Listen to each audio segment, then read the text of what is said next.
How to create Instagram highlight without name. Hello everyone, welcome back to our channel. So let's dive right in without wasting any time.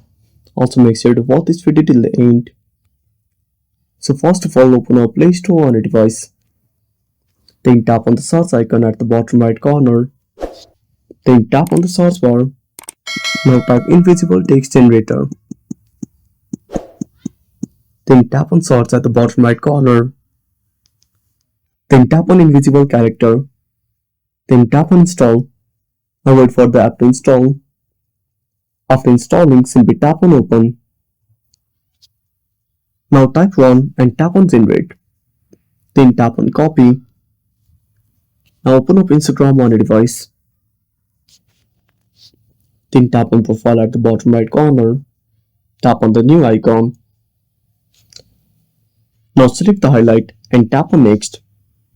Now paste the character and tap on done at the top right corner. And that's it.